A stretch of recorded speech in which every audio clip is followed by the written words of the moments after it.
Bollywood silver screen presenting just mercy. ये एक सच्ची कहानी है और ये कहानी है वॉल्टर मैकमिलन की।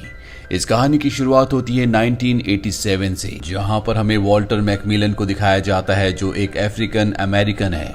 वो अलेबामा में रहता है और उसके ऊपर रोंडा नाम की एक 18 साल की व्हाइट लड़की के कत्ल का इल्जाम होता है। उसे जो पुलिस वाला अरेस्ट करता है वो खुद भी ब्लैक लोगों से नफरत करता है। हालांकि वॉल्टर कहता है कि वो अपनी बेगुनाही साबित कर सकता है, लेकिन कोई भी उसकी बात नहीं सुनता और उसे रोंडा के कत्ल के इल्जाम में सजाए मौत सुनाई जाती है। लेकिन उससे पहले उसे जेल में ट्रायल के लिए भेजा जाता है और इस तरह से 2 साल बीत जाते हैं। वक्त आता है 1989 का, जहां पर हमें ब्रायन स्टीवनसन को दिखाया जाता है जो एक हार्वर्ड लॉ ग्रेजुएट है, यानी कि वो एक वकील बन चुका है।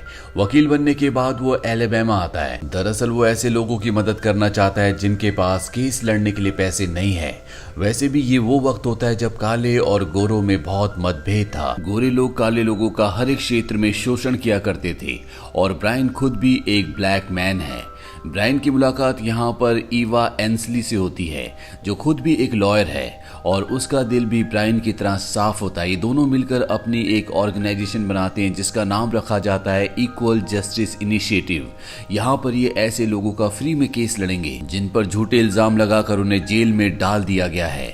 अब ब्रायन यहाँ पर अपना एक ऑफिस खोलना चाहता है, लेकिन वो एक ब्लैक मैन है, इसीलिए उसे ऑफिस कोई भी नहीं देता और ब्रायन अपना काम घर से शुरू करता है। ब्रायन अब स्टेट जेल में जाता है ताकि वो कैदियों से मिल सके, लेकिन जेल में चेकिंग के नाम पर उसके सारे कपड़े उतारे जाते हैं क्योंकि वो एक ब्लैक मैन है।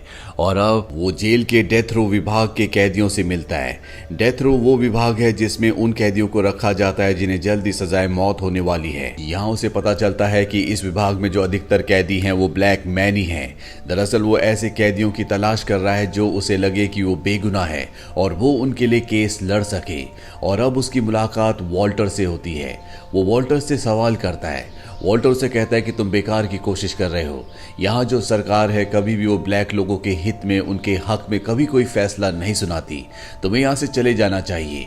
और अब ब्रायन उसकी केस की फाइल देखता है जिसे देखकर वो पूरी तरह से हैरान हो जाता है क्योंकि वॉल्टर के खिलाफ 2 ही लोगों ने गवाही दी थी और 2 लोगों की गवाही में कभी किसी को फांसी नहीं दी जाती। और जिन 2 लोगों ने वॉल्टर के खिलाफ गवाही दी थी उनमें से एक मुजरिम होता है और मुजरिम की गवाही को कभी भी वैलिड नहीं समझा जाता। ब्रायन को विश्वास हो जाता है कि वॉल्टर बेगुनाह है, इसके केस को लड़ा जा सकता है और वो फैसला करता है कि वो सबसे पहले वॉल्टर के केस को लड़ेगा। और ब्रायन वॉल्टर के दोस्तों से मिलता है और उसे पता चलता है कि जिस दिन कत्ल हुआ था उस दिन ब्रायन अपने दोस्तों के साथ कहीं और था। वो अपनी कम्युनिटी में एक जाना माना बिजनेसमैन है, लेकिन ब्रायन की सबसे बड़ी गलती ये थी कि उसका एक वाइट वुमन के साथ अफेयर हो गया था और ये वाइट कम्युनिटी को बिल्कुल भी पसंद नहीं था। इसीलिए वाइट कम्युनिटी उसे बिल्कुल पसंद नहीं करती थी। यहाँ पर एक और लड़का होता है जिसका नाम डार्नेल है। वो ब्रायन को बताता है कि जिस गवाह ने वॉल्टर के खिलाफ गवाही दी थी उसे मैं जानता हूँ और जिस लड़की के मर्डर के इल्जाम में वॉल्टर को गिरफ्तार किया गया उसे फांसी की सजा सुनाई गई है। जब उस लड़की का कत्ल हुआ था तो वो गवाह जिसने वॉल्टर के खिलाफ गवाही दी है वो उस वक्त मेरे साथ था। ब्रायन उसे कहता है कि तुम्हें अदालत में ये गवाही देनी होगी। वो उसकी बात मान जाता है और अब ब्रायन के पास एक बहुत ही मजबूत गवाह है। ब्रायन को अब तक जितने भी सबूत मिले होते हैं वो इन सब की एक फाइल बनाता है और वो सीधा टॉमी चैपमैन के पास जाता है। टॉमी चैपमैन वो वकील है जिसने वॉल्टर के खिलाफ केस लड़ा था, उसी ने उसे सजा दिलाई थी। और अब ब्रायन टॉमी को वो फाइल दिखाना चाहता है जिससे वो ये साबित कर सकता है कि वॉल्टर पूरी तरह से बेगुनाह है, पर टॉमी चैपमैन कहता है कि वो बेगुनाह नहीं है, वो एक कातिल है। वो उसकी फाइल नहीं देखता और कहता है कि वॉल्टर को अब कोई नहीं बचा सकता। ब्रायन यहाँ से निराश होकर चला जाता है। इसके बाद ब्रायन जब अपनी पार्टनर ईवा के साथ उसके घर पर काम कर रहा होता है तभी ईवा को एक धमकी भरा कॉल आता है और उसे बताया जाता है कि तुम्हें ब्रायन का साथ छोड़ना होगा। अगर तुमने उसका साथ दिया तो हम तुम्हें मार देंगे। हमने तुम्हारे घर के नीचे एक बॉम्ब को प्लांट किया है जिसका रिमोट हमारे पास है। अगर हमने बटन दबाया तो तुम्हारा पूरा घर उड़ जाएगा। इस बात से ईवा डर जाती है। वो पुलिस को कॉल करती है और अगले पल दिखाया जाता है कि उसके घर के बाहर बहुत सारी पुलिस आ चुकी है। वो चारों तरफ बॉम्ब को ढूंढने की कोशिश करती है, लेकिन उन्हें ईवा के घर के आसपास कोई बॉम्ब नहीं मिलता। हालांकि ईवा को हर जगह से प्रेशर होता है, लेकिन फिर भी वो ब्रायन के साथ काम करती है और ये दोनों मिलकर अपना एक ऑफिस खोल लेते हैं। यहाँ पर ये हर हर्बर्ट नाम के एक और कैदी का केस लड़ रहे होते हैं जिसके ऊपर इल्जाम होता है कि उसने अपनी गर्लफ्रेंड को बॉम्ब से उड़ाकर मार दिया। हर्बर्ट की दिमागी हालत पूरी तरह से स्टेबल नहीं होती और ये बात उसके केस की फाइल में मेंशन नहीं होती और अब इन्हें ये बात पता है।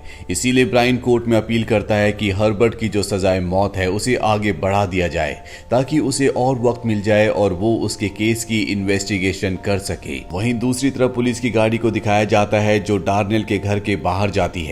डार्नेल वही लड़का है जो वॉल्टर के केस में गवाही देने वाला है और अब पुलिस उसे गिरफ्तार करके अपने साथ ले जाती है। और जब ये बात ब्रायन को पता चलती है तो पुलिस स्टेशन जाता है और पुलिस अधिकारियों से कहता है कि चाहे तुम कितनी भी कोशिश क्यों ना कर लो, डार्नेल अपनी गवाही से नहीं मुकरेगा। पर डार्नेल ने अब अपना मन बदल लिया है क्योंकि वो बहुत बुरी तरह से डर चुका होता है। वो किसी भी तरह के झंझट में नहीं फंसना चाहता, इसीलिए अब वो गवाही नहीं देगा। इस बात से ब्रायन को बहुत बुरा लगता है क्योंकि वॉल्टर के केस में उसके पास सिर्फ एक यही गवाह था। लेकिन ब्रायन अब भी हार नहीं मानता और एक दिन जब वो अपनी गाड़ी से जा रहा होता है तभी दो पुलिस ऑफिसर उसकी गाड़ी को रोकते हैं, उसे गाड़ी से बाहर निकलने को कहते हैं और इसके बाद बिना किसी वजह से उसकी पूरी गाड़ी को चेक किया जाता है। वो उसे इस बात का कोई भी रीजन नहीं बताते। दरअसल वो सिर्फ ब्रायन को परेशान कर रहे होते हैं। वहीं ब्रायन ने हर्बर्ट के केस के लिए जो कोर्ट में अपील की थी उस अपील को पूरी तरह से रिजेक्ट कर दिया जाता है और साफ साफ उसे बताया जाता है कि हर्बर्ट ने ही अपनी गर्लफ्रेंड की नीस का कत्ल किया था, इसीलिए उसे सजाए मौत दी जाएगी।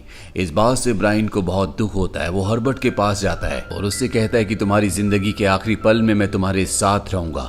इसके बाद अब ब्रायन उस कैदी से मिलता है जिसने वॉल्टर के खिलाफ गवाही दी थी।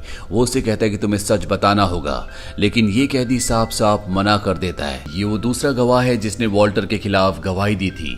ये खुद भी एक कैदी होता है और अब ब्रायन को किसी तरह से इस गवाह के जो रिकॉर्डेड बयान होते हैं वो मिल जाते हैं। दरअसल इसने दो बयान दिए होते हैं। एक में पहले इसने कहा था कि वॉल्टर पूरी तरह से बेगुनाह है, लेकिन दूसरे बयान में उसने कहा होता है कि वॉल्टर ने ही कत्ल किया है। ब्रायन को यह भी पता चलता है कि पहले ये जो गवाह है ये खुद भी डेथ रो के मुजरिमों में से एक था, लेकिन गवाही देने के बाद इसे डेथ रो के मुजरिमों से अलग कर दिया गया। ब्रायन को पूरी बात समझ में आ जाती है कि पुलिस ने उसे ऐसा करने पर मजबूर किया क्योंकि पुलिस वॉल्टर को बिल्कुल पसंद नहीं करती थी क्योंकि उसका एक वाइट लड़की के साथ अफेयर भी था। और अब ब्रायन एक बार फिर से इस गवाह के पास जाता है और उसे कहता है कि मुझे पता है कि पहले तुम भी डेथ रो के मुजरिमों में से एक थे, लेकिन जब तुमने वॉल्टर के खिलाफ गवाही दी उसके बाद तुम्हें उन मुजरिमों से अलग कर दिया गया। और अब ये गवाह उसे सारी सच्चाई बताना शुरू कर देता है। वो कहता है कि पुलिस ऑफिसर ने मुझे ऐसा करने के लिए कहा था, उसने मुझे बहुत ज्यादा टॉर्चर किया, इसीलिए मैं वॉल्टर के खिलाफ गवाही देने के लिए मजबूर हो गया। पर अब ब्रायन के समझाने के बाद एक बार फिर से वो अपनी गवाही देने के लिए तैयार है, यानी कि वो सच कहना चाहता है। ब्रायन उसे कोर्ट में पेश करता है। वो जज के सामने बताता है कि पुलिस ने मुझे मजबूर किया था झूठ बोलने के लिए, लेकिन जज को ऐसा लगता है कि वो झूठ कह रहा है, वो अपनी गवाही को बदल रहा है, इसीलिए जज इस केस को पूरी तरह से खारिज कर देता है। इस बात से ब्रायन को बहुत दुख होता है, लेकिन अब भी वो हिम्मत नहीं हारता। ब्रायन एक बहुत बड़ी टीवी शो में जाता है जिसका नाम 60 मिनट्स होता है और वहां पर वो वॉल्टर के केस को पूरी दुनिया को बताता है। वो बताता है कि किस तरह से वॉल्टर बेगुनाह है, उसके केस पर ध्यान नहीं दिया जा रहा और इसका कारण सिर्फ यही है कि वो एक ब्लैक अमेरिकन है।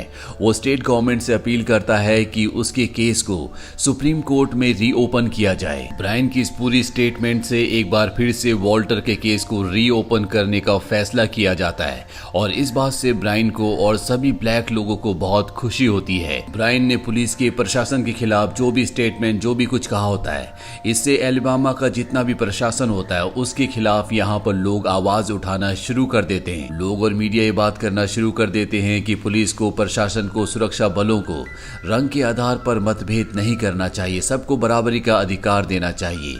और अब ब्रायन एक बार फिर से चैपमैन के पास जाता है जो कि वॉल्टर के खिलाफ केस लड़ेगा। इसी ने वॉल्टर को पहले सजा सुनवाई थी और एक बार फिर से ब्रायन उसे कहता है कि वॉल्टर बेकसूर है, उसके खिलाफ जितने भी चार्जेस लगाए गए हैं तुम्हें वॉल्टर को उन सभी चार्जेस से पूरी तरह से मुक्त कर देना चाहिए।